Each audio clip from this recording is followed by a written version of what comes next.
Number 7 calls for solving systems of linear equations.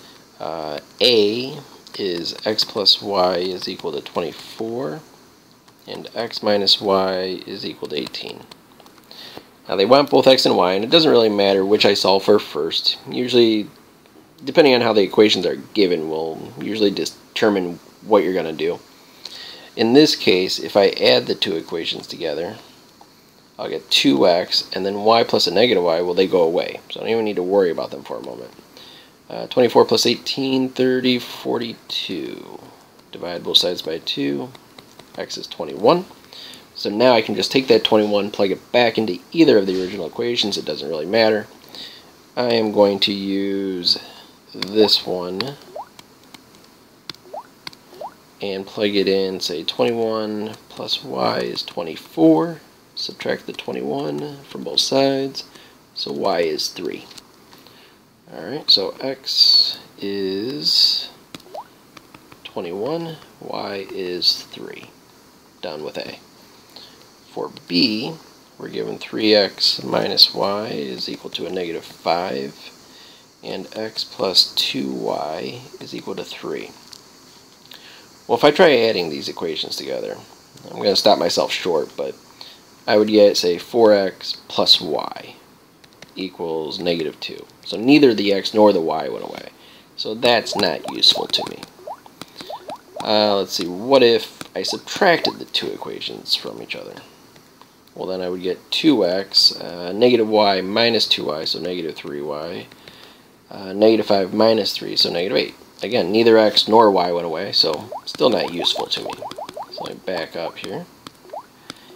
And what I'm going to do first is I'm going to multiply this first equation by 2.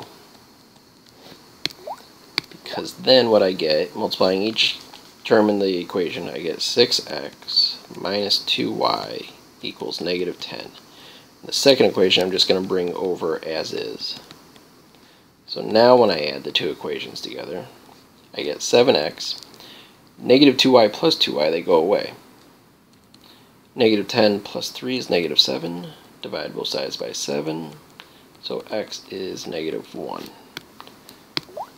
So now I can take the negative 1 and plug it back into either of the original equations. Let's say plug it into that one. So negative 1 plus 2y is equal to 3. Add the 1 to the other side to get 4. Divide both sides by 2. So y is 2. So x is a negative 1, y is 2. And for the third one that they give us, in number 7, part C, I have 15x minus 18 minus 2y is equal to negative 3x plus y. And they also give me 10x plus 7y plus 20 is equal to 4x plus 2. Now these are different from the first two because nothing's lined up. Well, not nothing. Some of the things aren't lined up. Like here I have a 15x first, 10x first, fine. But this is negative 18 and there is no y on it. This one has a y. So I need to rearrange these so that everything lines up, including the equal sign.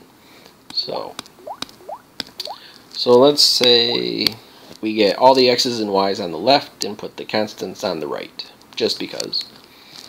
So let's see, let's add the 3x to the other side.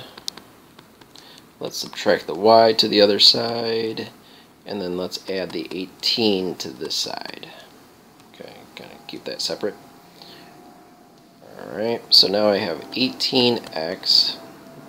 Negative 18 plus 18 goes away. Negative 2y minus y is negative 3y. The 3x's go away, the y's go away, and 18. Okay, now on this side, subtract the 4x, subtract the 4x. 7y is already over there, there's no y's anywhere else. Subtract the 20 to the other side. So now I have 6x plus 7y. The 20's go away, the 4x's go away, and 2 minus 20 is negative 18. Okay, now there is something I could do. Now that the x's aren't the same. I have 18 x's and 6 x's, negative 3 y's and 7 y's. So they're not going to cancel if I try adding these equations together the way they are. Now, I could multiply this equation by 3 to make this 18x, which would be the same as that. But you can also divide an equation, and better to bring your numbers down. It'll make your calculations simpler when you can do it. In this case, I can divide this entire equation, or you could say it as multiply, by 1/6, or let's go 1/3. Okay? Because if I take 1/3 of 18, I get 6x. If you take 1/3 of 3, you get a negative 1y, and 1/3 of 18, you get 6. So now I have the same number of x's. Okay. However, they're both positive. So I'm going to go back one more time. I could have done it in one step, but now just to emphasize though. I'm going to multiply everything here by negative 1. So now I get negative 6x. Positive y equals negative 6.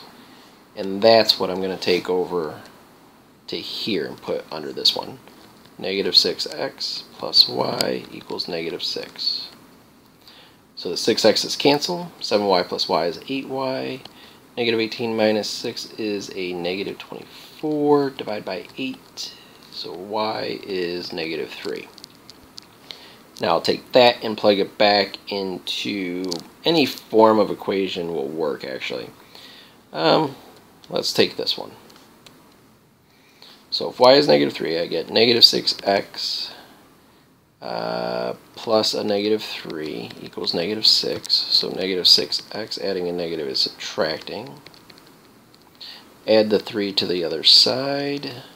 So there, because negative 6 plus 3 is negative 3. And dividing both sides by negative 6, I get x is equal to 1/2. So x is, oops, let me get rid of that. That was kind of messy. X is 1/2 and y is negative 3.